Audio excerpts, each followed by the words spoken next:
Bismillahirrahmanirrahim. Rahman dan Rahmatullah. Assalamualaikum warahmatullahi wabarakatuh. Bismillahirrahmanirrahim. Alhamdulillahirabbil alamin. Wassalatu wassalamu ala asyrafil anbiya'i wal mursalin. Nabiyyina Muhammadin sallallahu alaihi wasallam wa ala alihi wa sahbihi ajma'in. Rabbi shrah sadri wa yassir li amri wahlul 'uqdatam min lisani yafqahu qawli. Subhanaka la 'ilma lana illa ma 'allamtana innaka antal 'alimul hakim. Rabbi a'udzu bika min hamazati syayatin wa a'udzu bika rabbi an yahdurun. Astaghfirullahal 'azim, astaghfirullahal 'azim, astaghfirullahal 'azim wa atubu ilaih. Alhamdulillah, kita mendapatkan kesyukuran kita kepada Allah Subhanahu wa taala. Di pagi yang berbahagia ini kita dipertemukan kembali untuk kali yang kedua setelah agak lama kita tidak bersama-sama, dan dikatakan insya-Allah pertemuan ini adalah merupakan bahagian yang kedua dalam siri pengkaitan kita pada surah Quraisy. Salah satu di antara beberapa surah maupun beberapa ayat pengiktirafan Allah Subhanahu wa taala kepada Quraisy atau Nabi sallallahu alaihi wasallam ataupun mulia baginda yang telah banyak meninggalkan jasa pada penduduk Makkah khususnya dan bangsa Arab sebenarnya. InsyaAllah sebelum kita sama-sama menghayatinya dan di penghujung pertemuan kita nanti setelah live streaming ini ditiadakan, ada sedikit perkara yang boleh kita sama-sama bicarakan insyaAllah. Terlebih dahulu mari kita mulakan dengan kita Al-Fatihah.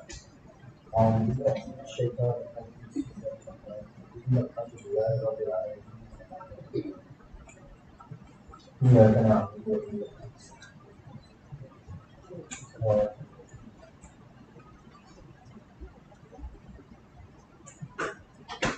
Bismillahirrahmanirrahim. Terima kasih sekali lagi di atas kehadiran semua, dukungan yang diberikan. Alhamdulillah, pengenalan surah Quraisy daripada sudut silsilah keturunan Nabi kita sallallahu alaihi wasallam yang berakhir dengan yaitu yang lebih dikenali dengan Quraisy, serta sedikit kita selongkar sejarah asal bangsa Arab sebelum kedatangan Islam, yang boleh kita katakan mereka adalah merupakan komuniti yang hidup secara berkuak-kuak, secara berketurunan. Mana yang berkuasa pada satu tempat, dia akan menguasai tempat tersebut, dan begitulah seterusnya. Sedangkan di waktu yang sama telah berdiri dengan teguh beberapa empire seperti empire orang-orang Rom, orang-orang Parsi dan sebagainya. Namun bangsa Arab mereka masih lagi hidup dalam keadaan nasi-nasi. Satu kuat, satu keturunan menguasai satu kawasan. Begitulah kehidupannya. Mana-mana kuat yang mereka berjaya kalahkan ataupun yang mereka berjaya tangkis serangan, maka berjayalah mereka. Jika tidak, sebaliknya mereka akan tumbangnya gagal. Kita beri contoh beberapa kabilah yang berlakunya peperangan sehingga tercatat dalam kitab-kitab sejarah dan bukan. Kemudian sempat juga kita ibas jasa-jasa Quraisy kepada penduduk Makkah sebagai langkah-langkah awal terbangunnya kota suci Makkah daripada sudut pengurusan dan pentadbiran yang kemudian diperluaskan, diperkembangkan dengan kedatangan Islam oleh Nabi kita sallallahu alaihi wasallam. Kalaulah boleh diibaratkan secara ringkas, Quraisy berjaya menyatukan bangsa Arab secara tidak langsung. Muhammad sallallahu alaihi wasallam berjaya menyatukan dunia Arab, bahkan dunia ini satu saja daripada sejarah yang terus menerus selepas baginda sallallahu alaihi wasallam. Maka itulah sempat kita melalui ayat 1 dan 2 sedikit, di mana kita merasakan bahawa ataupun surah ini begitu dekat di sisi orang-orang Quraisy apabila Allah mengiktiraf jasa dan sumbangan yang diberikan oleh Quraisy Datuk Nabi, dan ini adalah merupakan salah satu di antara ayat Al-Quran. Takkanlah ibarat kata orang buat tak baik asyik kita sebut saja. Kau tahu dia tu, aku pernah kena mati dengan dia. Waktu tu kita mudah ingat. Kita boleh menyalahkan orang buat salah satu kali, kita punya ingat entah sampai mati dengan. Tapi kebaikan yang dibuat, Islam menunjukkan inilah keseimbangan.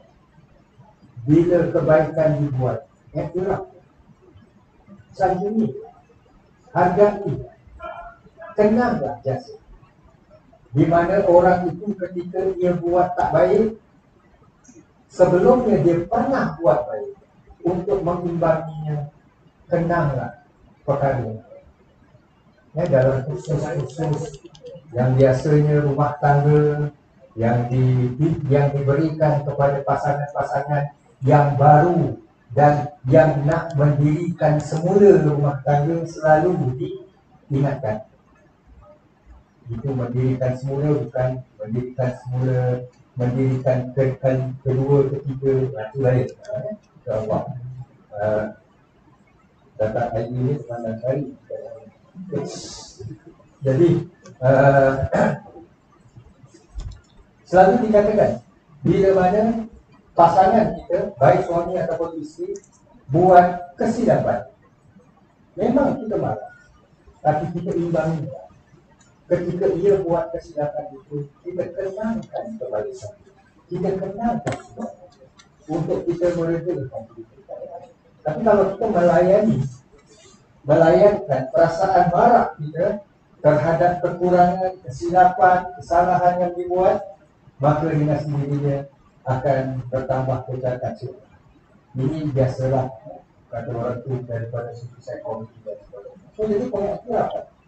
Memang daripada satu sudut Quraisy ini ia menyembah berhala, tapi kebaikan yang dibuat itu yang diiktiraf oleh Al-Quran.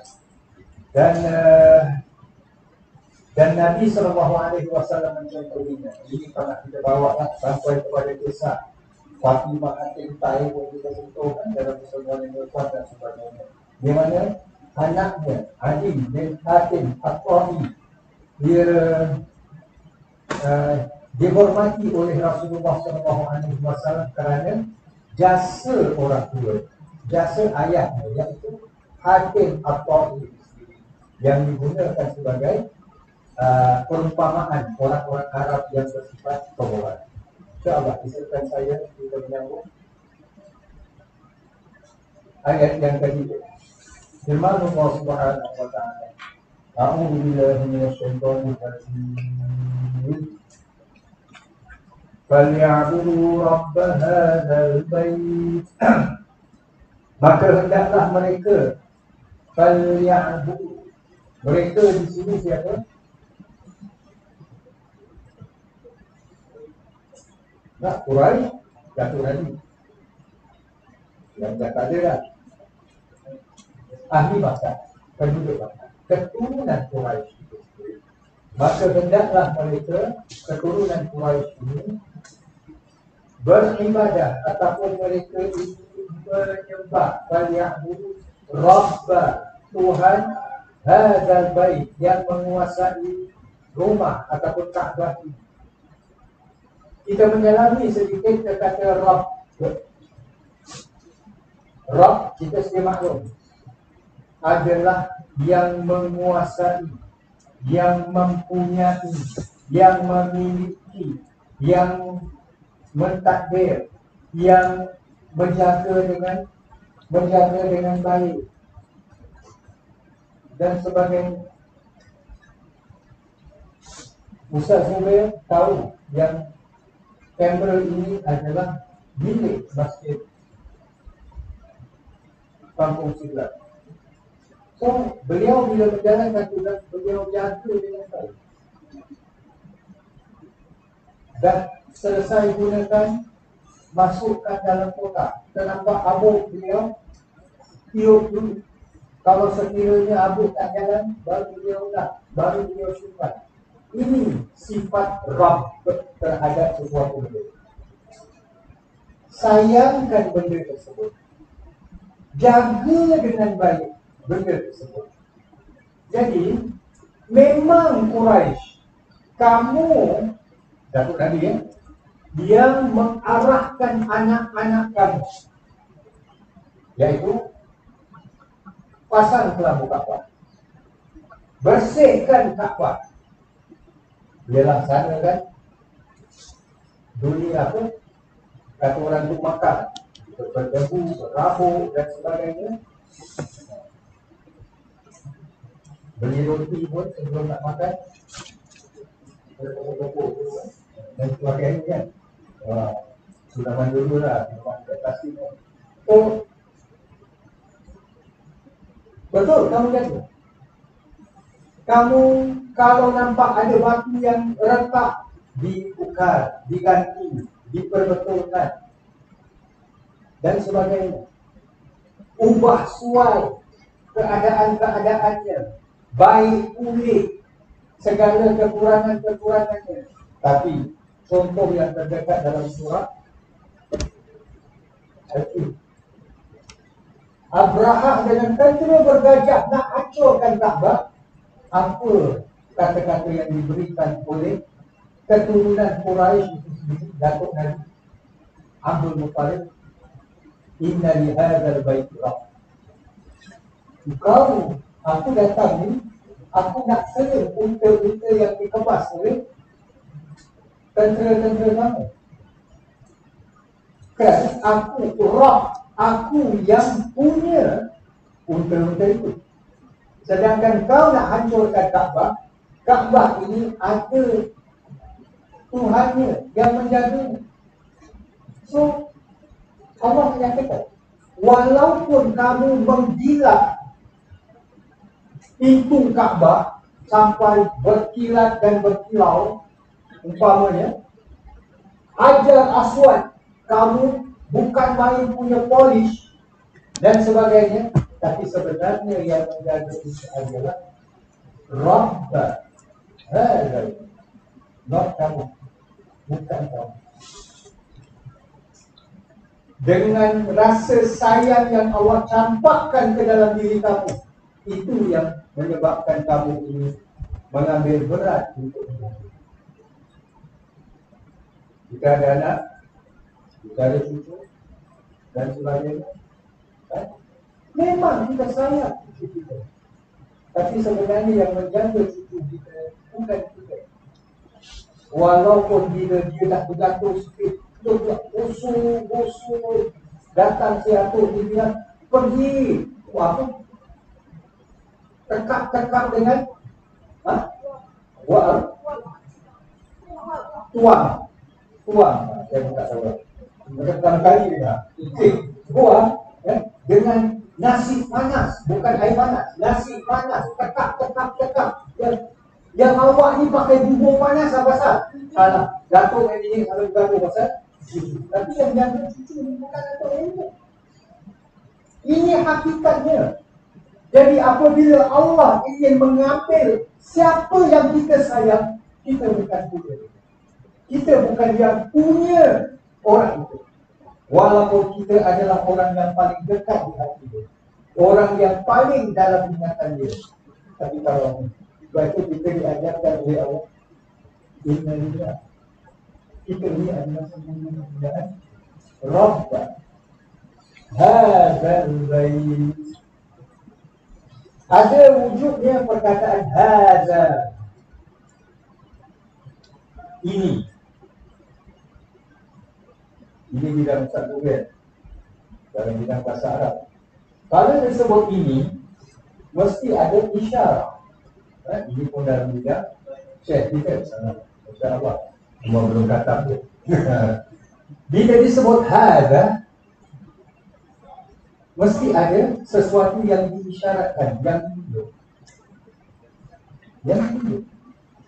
Maknanya, yang ditunjuk itu biasanya kalau penggunaan hadza sesuatu isyarah bil qarib, untuk yang dekat.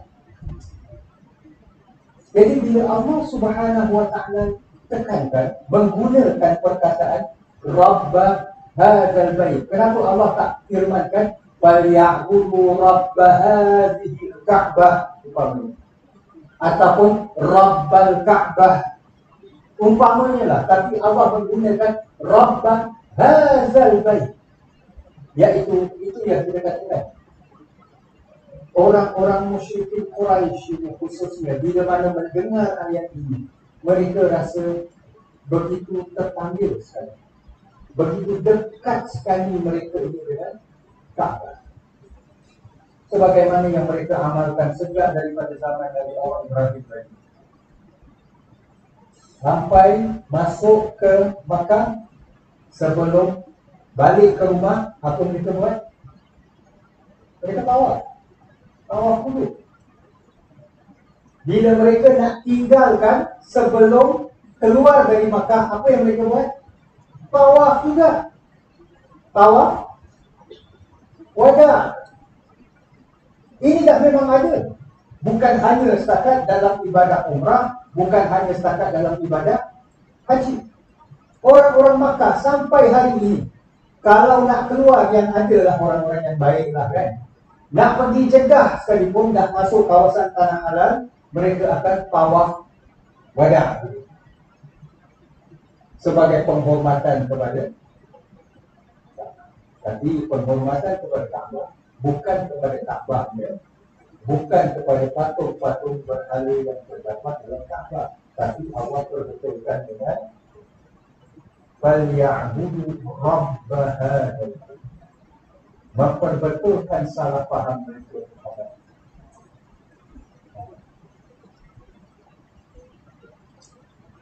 Betul.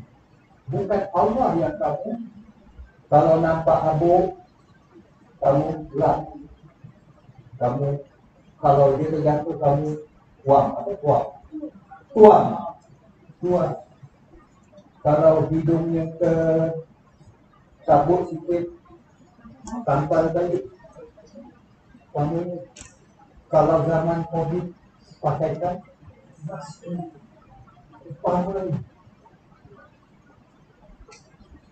Bukan itu benda yang tak hidup, yang dia ibaratkan dia menumpang dalam Kaabah je dah. Menumpang dalam Kaabah, bukan dia jaga Kaabah. Dia menumpang dalam Kaabah.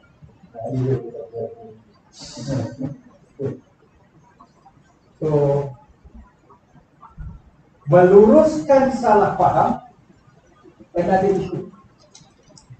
Memuji kebaikan yang dibuat oleh seseorang another issue. Umpamanya lah, saya nak betulkan kesilapan seseorang, lalu saya gunakan cara, engkau ni betul punya bahalul bin tolul.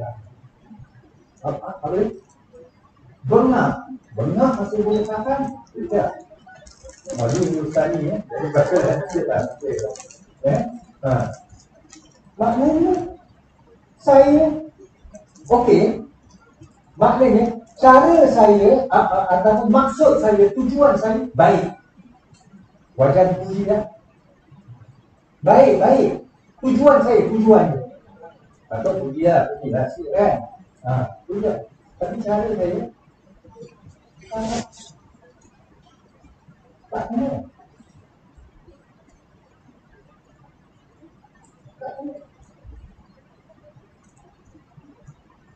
Jadi matlamat tidak menghalalkan cara. Matlamat tidak baik, cara yang baik. Jadi Allah Subhanahu Wa Taala mengiktiraf itu satu isu. Mengiktiraf apa yang dibuat itu Quraisy. Tapi kesilapan dan kesalahan perlu betul kan? Bukan di apa? Dia malam dah. Hampir setahun tak kena aku. Jadi dah semua.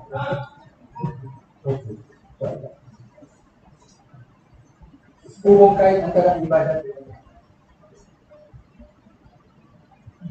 ini adalah yang dikatakan sebagai tujuan yang paling utama yang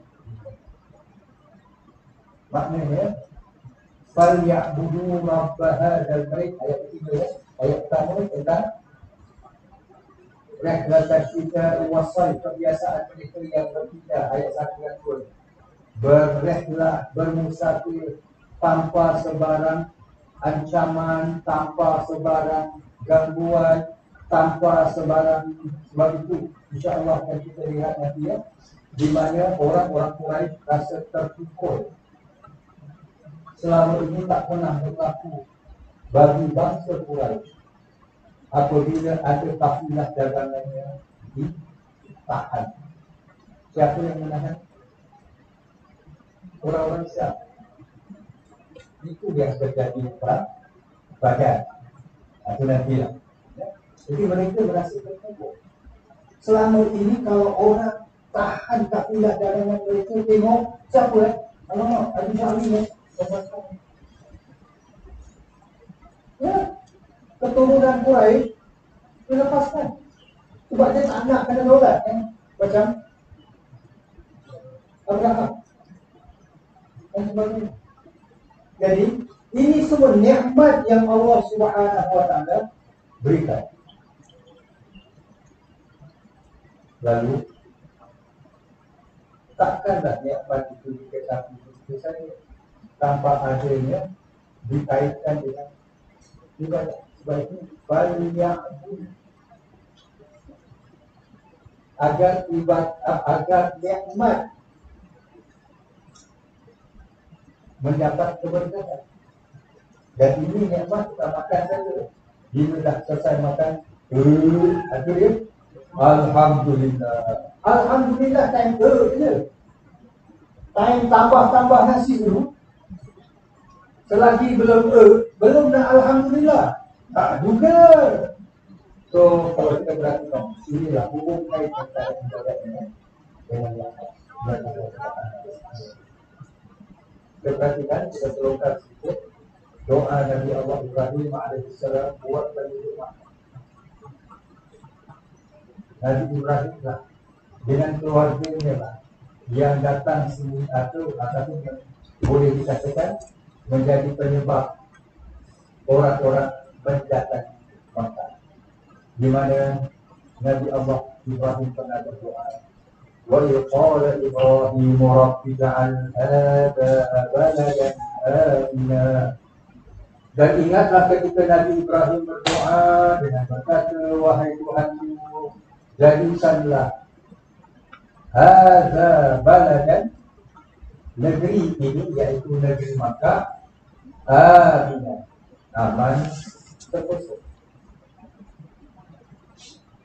Bukan setakat itu saja, aman, damai, hidup tenteram, tenang, tapi suruh ada misi.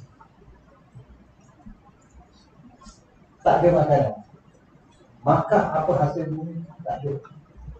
Tapi Nabi Allah Ibrahim berdoa, warzuq ahlahu minas samarat, dan berikanlah rezeki dan berbagai jenis buah-buahan kepada ahlahu, penduduknya. Man amana minhum, iaitu orang-orang yang beriman kepada Allah dan akhirat di antara mereka. Minhum. Tapi hakikatnya, apakah orang yang beriman dengan agama Nabi Allah Ibrahim hanya dapat makan buah-buahan, hanya hidup dalam aman, sedangkan orang-orang yang tak beriman, mereka umpamanya para COVID apa takkan tak makan durian, agak-agak umpamanya lah apa apple ke apa ke, umpamanya orang yang tak beriman bila kopi apple ni busuk, orang yang beriman bila kopi apple ni cantik. Hakikatnya begitu kan? Ya. Allah bagi semua. Sama ada man amanan. Tapi kalau kita perhatikan daripada doa Nabi Allah Ibrahim alaihi salam, warzuq ahlan, penduduk Mekah. Beriman ke tak beriman? Semua. So, begitu. Dan kita selongkan sedikit ini dah biasa fakta yang dah pun kita sama-sama maklumi ya. Selongkan sedikit sejarah Nabi Allah Ibrahim dan Nabi Ismail. Nabi Ibrahim adalah orang pertama yang datang ke Mekah dan meninggalkan sebagian dunia yang di sana. Sebagaimana yang difirmankan Allah Subhanahu wa taala, Rabbana inni askantu min dzurriyyati biwadin ghairi dzi zar'in 'inda baitikal muharram. Zaman Nabi Allah Ibrahim kita sedia maklum adalah selepas zaman Nabi Allah Nuh. Di zaman Nabi Allah Nuh telah terjadinya banjir besar. Sebab itu ada sebahagian riwayat mencatatkan bahawa termasuklah Kaabah yang telah dibina sebelum manusia ini diciptakan oleh Allah. Nabi Adam sebelum diturunkan di bumi, Kaabah tidak ada, Kaabah ini roboh akibat banjir besar di zaman Nabi Allah Nuh alaihi salam. Itu yang Charles Darwin mengatakan yang sebelum itu yang tinggal sebelum Nabi Allah Adam adalah Abro. Okey lah, itu teori dia.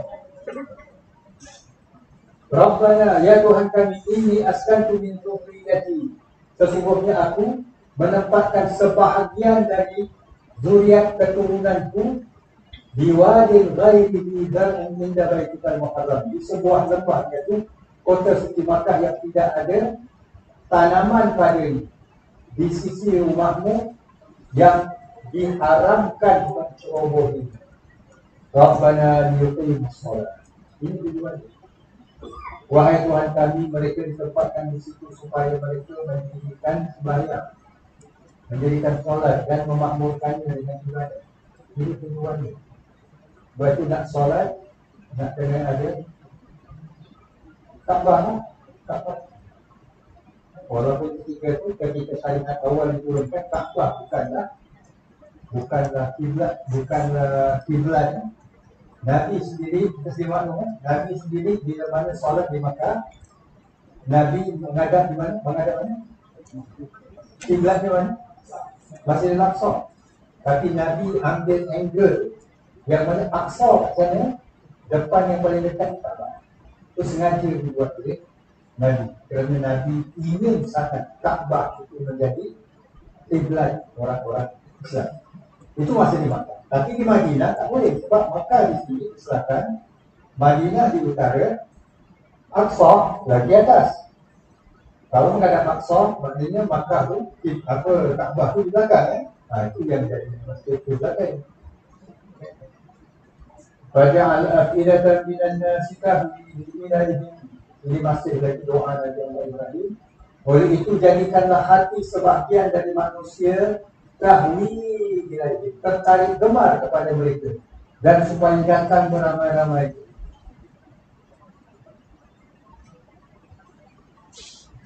hati jadi terikat, jadi tertarik, adalah sesuatu benda dalam hati. Umpamanya ada sesiapa yang antara saya tadi. Siapa? Dia kepau tersiapa. Cik. Umpamanya lah, letaklah Haji Sari begitu rapat betul, mesra, akrab betul dengan saya. Boleh pinjam nama? Boleh saudara ya? Oh ya, Masya Allah. Tapi ini hubungan dia lah. Tapi selain daripada itu, Haji Sari pula sayang betul dengan Haji.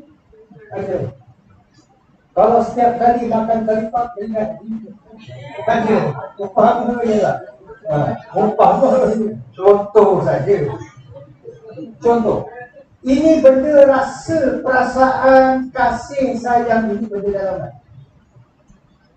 Benda dalam hati. Dan benda ini tak boleh paksa-paksa. Dia datang dengan sendiri dan dia pergi tanpa permisi. Jadi, tapi mesti ada something yang boleh jadi penyebab.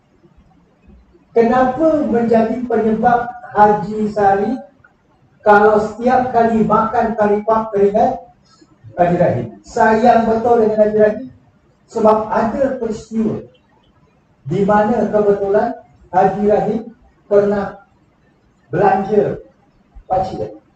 Pakcik yang ini kalipak.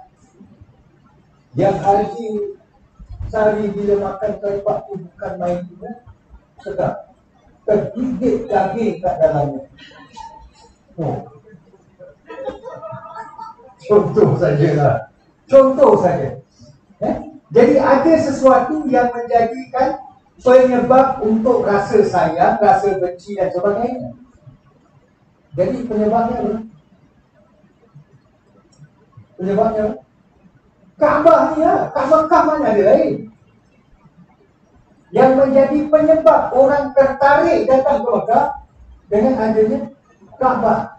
Tapi keperluan pada masa itu sebelum akhirnya Kaabah, orang-orang yang jalan mengembara selalu teruskan kembara. Orang-orang yang hidup secara berpindah gandahnya. Nomad saya berpindah ganda ni, nomad ni. Apa yang mereka cari? Itu air yang muncul itu. Jadi penyebab orang datang. Bila ada air, orang datang. Bila orang dah datang, nak memantapkan mereka lagi. Kalau datang secara setakat singgah, nak minum air je, tu pakai nampak, bersih siklat, sekarang pun tak ada orang datang. Kuliah sudah, tadi sama. Kalau sebelum ini ada daya tarikan, tarik. Okey, sekarang tarik tak ada, sentuhan budahlah. Tafsir Sahih Bukhari. Alah, tak payah tarik tak ada. So, jamaah teman-teman, mesti ada sesuatu yang menjadi tarikan. Itu saya share dengan kawan-kawan. Kita tak lama lagi akan ada MRT station kat sini. Kalau kita tak ada program-program yang baik, orang yang naik MRT dia tak akan berdekat. Mesti ada sesuatu yang tidak tahu. Jadi faj'al afidatan minal nasi tahwi ilaihim warzuqhum minas samarati la'allahum yashkurun. Ini yashkurun. Nikmat, hubungkan nikmat dengan ibadat. Dan kurniakanlah kepada mereka dari buah-buahan. Yang herannya Makkah ni kering kota, tapi buah-buahan top. Banyak. Ada juga buah-buahan. Kita tak nak perkatakan dari mana? Dari China datang.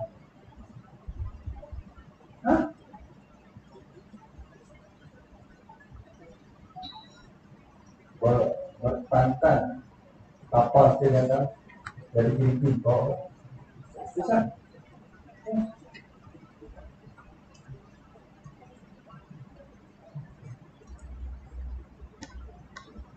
So surah Ibrahim ayat 7.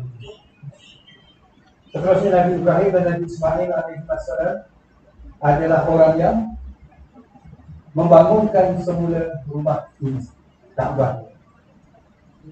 So ini satu lagi sebab. Wa idh yarfa'u Ibrahim al-qawa'ida min al-baiti wa Ismail Rabbana taqabbal minna. Ini semua adalah infrastruktur. Tapi kalau servisnya tak baik, saya jelas malam menonton dokumentari dari video lah itu berita sebelum COVID agama tajuknya cantik, berada di tanah yang kaya. Dokumentari kata kaya. Mereka punya tanah. Kalau tanam jagung, ya Allah punya lah cuaca baik dan sebagainya. Tapi nak sampai kampungnya tu, dia punya perjalanan, ya Allah punya lah siksa. Kadang ada pickup masuk, kadang pickup Yupik sendiri lah. Tak sampai-sampai kat desa mereka, daerah-daerah Sulawesi dan sebagainya. Mereka hidup tengah-tengah. Jadi jalan tu nak bawa benda-benda ni yang dah terhasil, akhirnya jagung yang mereka tanam masuk habis semuanya. Hanya kerana tidak ada kendara yang membawa. Daripada kampung mereka tu sebanyak. Apa kata dalam kami, walaupun kami dapat 40 kilo, belum tentu kami dapat jual walaupun 10 kilo. Bila dah angkat, kita tak datang nak ambil, nak bawa ke bandar untuk dijual. Habis itu saja. Keringat yang inilah yang dihabiskan, tenaga yang dihabiskan, tangan. Tapi kalau kita perhatikan dalam hal ini, Allah datangkan rezeki bagi orang-orang Makkah itu, subhanallah. Jadi untuk menjadikan orang-orang ini datang, adanya Kaabah. Jadi adanya Kaabah adalah sebab yang kedua. Maka orang-orang Makkah fikirkan bagaimana layanan servis yang dapat kita berikan. Kita ada Kaabah, orang nanti akan datang. Tapi kalau kita punya servis very bad, lagi-lagi kalau orang yang datang tu orang tu jenis macam si jaga di rumah dia. Tak, really. Bagi saya kalau nak beli satu barang ataupun beli makan ke apa ke, beli makan ke apa ke, servisnya kalau very bad, saya pakar dulu. Walaupun sedap, walaupun murah, walaupun belanja. Kalau tunggu sendiri beli, saya nak belanja. Kalau sendiri dulu, kita deal dengan human itu. Cuba itu saya. Wa in yarfa'u Ibrahim qawaidan min al-baiti ayat 3 dan doa Nabi Allah Ibrahim setelah selesai membangunkan semula Kaabah, yaitu Nabi Allah Ibrahim berdoa wa in qala Ibrahim rabbi ja'al hadzal balada aminan. Nanti akan kita semua fikir tak dapat kata lagi ya. Lepas kita akan tak perintah, yaitu di mana Allah Subhanahu wa taala menyatakan wa amanakum bil qaul. Ini semua termasuk di antara apa yang dulu pernah didoakan oleh Nabi Allah agar pada aminan wajnub wa baniya an na'budal asnam. Jadi kalau Nabi Allah Ibrahim ini adalah seorang Nabi yang minta dirinya dan keluarganya, zuriat-zuriatnya terhindar daripada penyembahan berhala. Tak masuk di akal kalau Nabi Allah Ibrahim didakwa sebagai yang membuat patung berhala, seperti mana yang didakwa oleh orang-orang seumpama Abu Lahab, Abu Jahal zaman Nabi kita sallallahu alaihi wasallam. Itulah kan. Apakah Nabi Ibrahim mengajak kepada penyembahan berhala? Mana sabar? Kuncir susah. Bingung.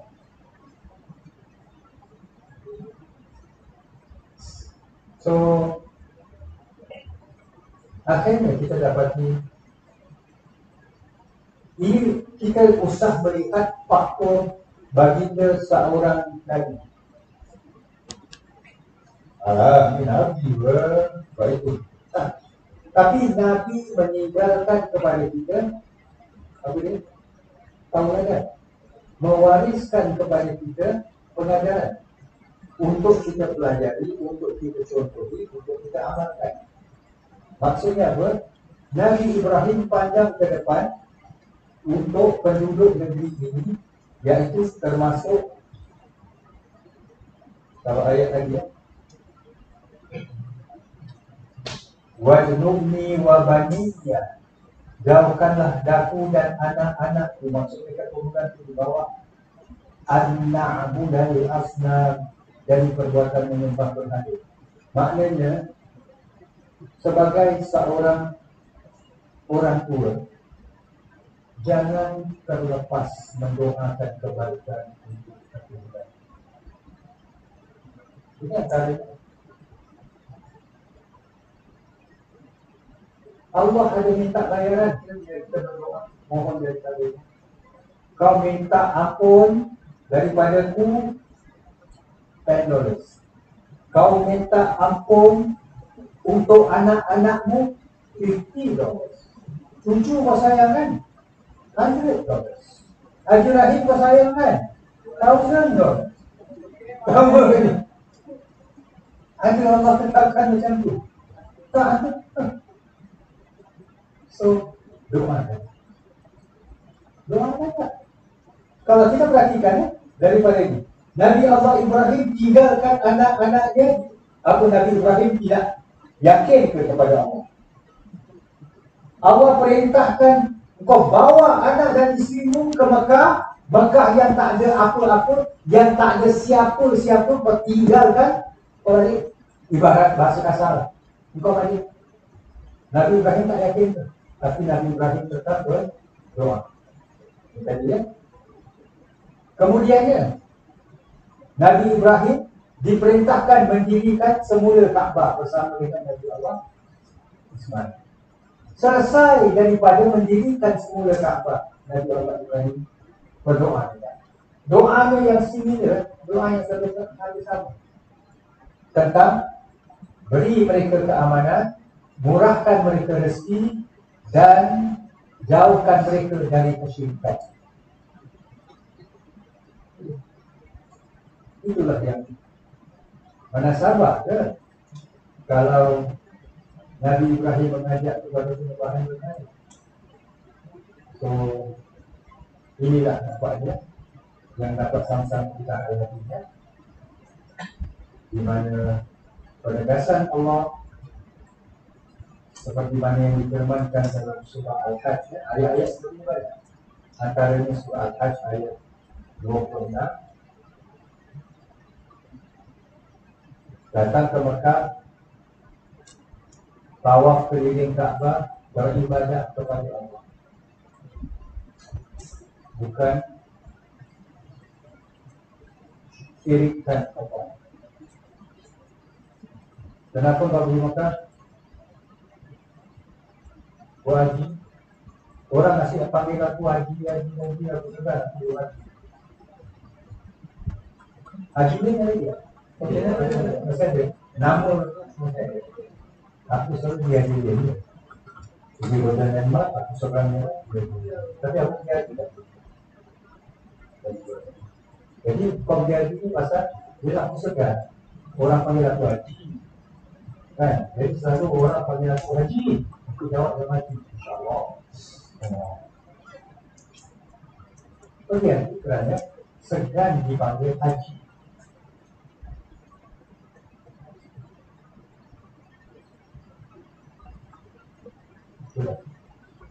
Alah kulihat, insyaAllah tersambung dalam pertemuan kita dengan Allah Subhanahu Wa Taala. Bahagian yang terakhir di mana ayat yang Allah Taala apa-apa wa termasuk dalam persoalan kenapa isu al-ju' wal khawf itu terbitkan dalam ayat terakhir surah Quraisy. Insyaallah ini akan kita sama-sama lihat. Part 3 dalam surah terima kasih di atas semua yang diberikan. InsyaAllah ada soalan, ada input tambahan sebelum Ustaz beritahu.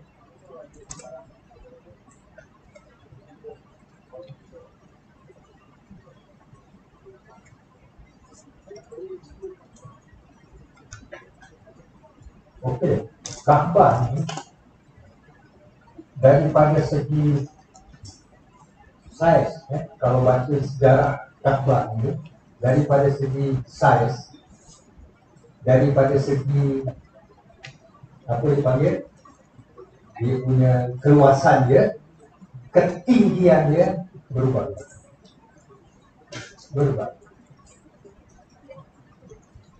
Ada yang ini tapak di situ, tapi saya bercontoh, di zaman Nabi Allah Ibrahim alaihissalam, kalau kita ambil contoh karpet ini,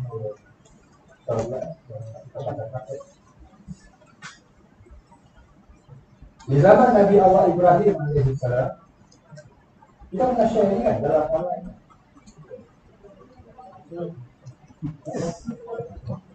Masih belum. Online, offline pun masih jawabannya sama ni. Di zaman Nabi Allah Ibrahim alaihissalam, Kaabah saiznya, let's say seperti ini. Ini Kaabah, kita tak katakan Kejadian Ismail ataupun Hakim di Kaabah. Allah saya pula tak ada cerita dia ada ilmu. Boleh. Ini jangan pakai kontak lens biru lah. InsyaAllah tak, memang batas.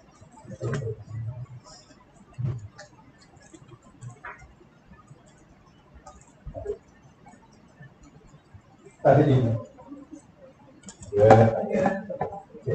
Contohlah inilah Kaabah yang di saiznya ibarat.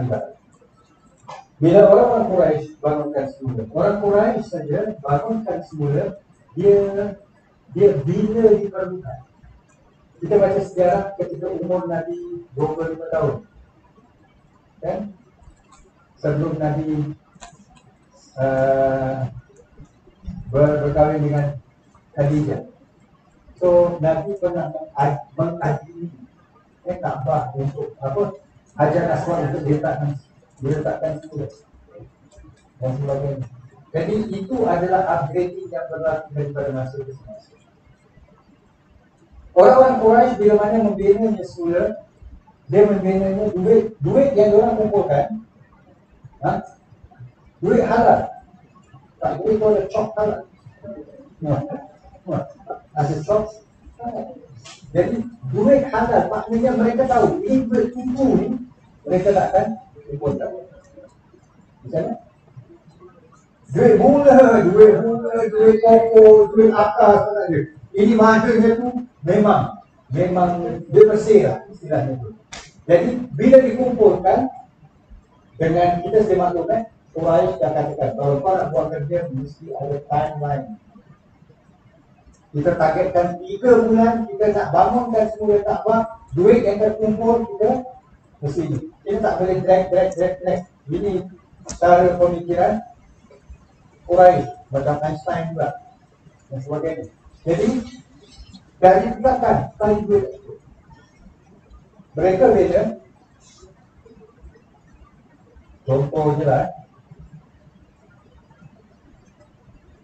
kecil sikit.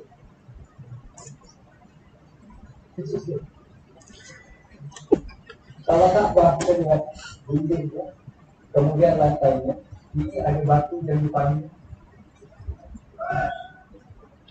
anak itu kan Syazwani. Oh, dia Syazarwan. Tegaknya Syazarwan adalah batu. Yes. Antara dinding Kaabah dengan lantai ini ada batu putih yang diletakkan. Ini sebenarnya adalah batu yang melengkapkan bahagian yang kurang asalnya. Jadi bila kita tawaf, kita cannot pijak, tak boleh pijak Syazarwan dari segi hukum, sebab dia dah dikira dalam Kaabah. Syazarwan. Aku nak tahu itu.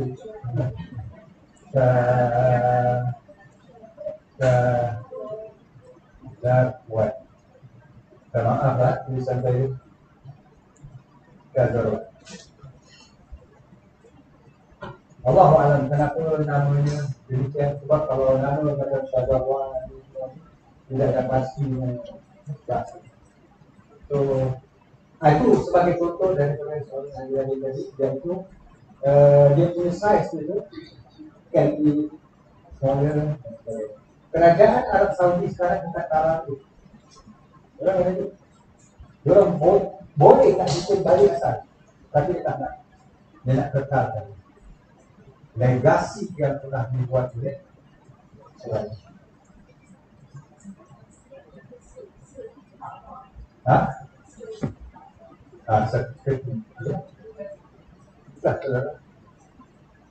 Tapi tak boleh tidak, maknanya dia di asalnya tu itulah sebagai asal.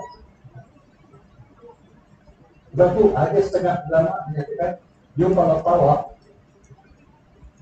tawaf tangan sambil tawaf tu tangan pegang kelambung Kaabah, ini baru kelambung. Kalau nyamuk datang tak punya, umpama dia lah, dia pegang, dia punya bahagian tangan tu dah masuk dalam Kaabah.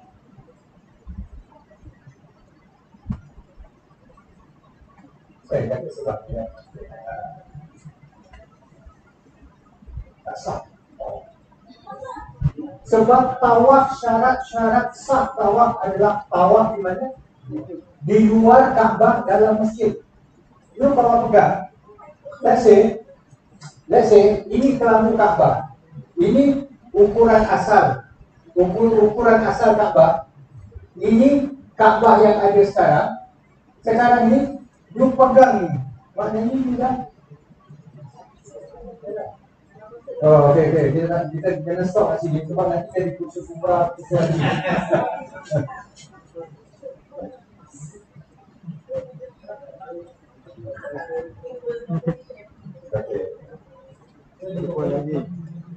Oh ya.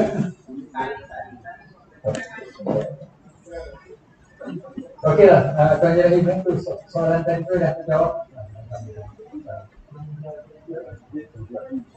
Ada yang lain? Baiklah, kalau tak ada saya mungkin boleh minta Ustaz. Ustaz, kita dah start.